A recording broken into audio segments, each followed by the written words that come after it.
Welcome to news Adda. Fridge లో పెట్టిన కోడిగుడ్లను తింటున్నారా? కోడిగుడ్డు శరీరానికి కావలసిన పోషకాలు అందిస్తుంది. ఎన్నో ఆరోగ్య ప్రయోజనాలు ఉన్న ఆహార పదార్థాల్లో గుడ్డు ఒక్కటి. తాజా పరిస్థితుల్లో గుడ్లను తినడం అవసరం కూడా. రోగ నిరోధక శక్తిని పెంచడంలో వాటికి సాటేది లేదు. అయితే చాలా మంది మార్కెట్ నుండి తెచ్చిన గుడ్లను నేరుగా ఫ్రిడ్జ్ లో పెట్టి నిల్వ చేస్తారు. పదార్థాలను ఫ్రిడ్జ్ లో ఉంచి తినటం మంచిది కాదని నిపుణులు హెచ్చరిస్తున్నారు. సాధారణంగా ప్రతి ఇంట గుడ్లను ఫ్రిడ్జ్ లో వినియోగించటం కనిపిస్తుంది. గుడ్లు ఎక్కువ రోజులు నిల్వ ఉండాలనే ఉద్దేశంతో వాటిని ఫ్రిడ్జ్ లో పెడతారు. అయితే గుడ్లను ఎక్కువ రోజులు ఫ్రిడ్జ్ లో ఉంచి తినడం వల్ల ఆరోగ్య సమస్యలు పెరిగే అవకాశం ఉందని అధ్యయనాలు నిరూపించాయి. గుడ్లను ఫ్రిడ్జ్ లో ఎక్కువ రోజులు నిల్వ చేయడం వల్ల వాటిలోని పోషకాలు చాలా వరకు పోతాయని పరిశోధనలు చెబుతున్నాయి.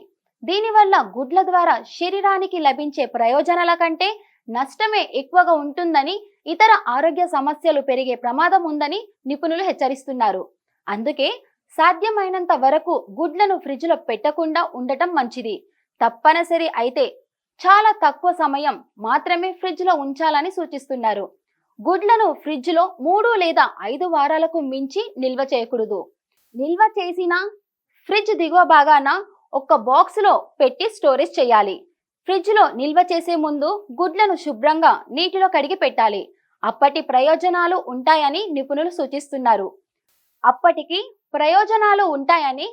సూచిస్తున్నారు. ఎప్పటికప్పుడు అవసరమైన వరకు గుడ్లను తెచ్చుకొని వినియోగించడం ద్వారా పోషకాలు ఉంటాయని, ఫ్రెష్ గుడ్లు వినియోగం పెరుగుతుందని చెబుతున్నారు. కాగా ఎక్కువ రోజులు ఫ్రిడ్జ్ లో ఉంచకుండా అవసరం మేర వరకు వినియోగిస్తే సమస్యలు ఉండవని చెబుతున్నారు.